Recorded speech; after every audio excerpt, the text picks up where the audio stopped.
Hello guys, in this video I'm going to show you how to enable the translucency function on the ArtFlow application. But first of all, I just want to mention, please don't forget to subscribe to our channel because at 100,000 subscribers we are going to show you our YouTube revenue statistics and growth strategy how to make money online. So let's jump into it. First of all, open the application on your device.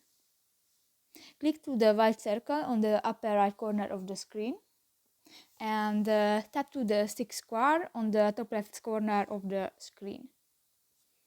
This is the home page, and tap to the 3 point and go to the settings option.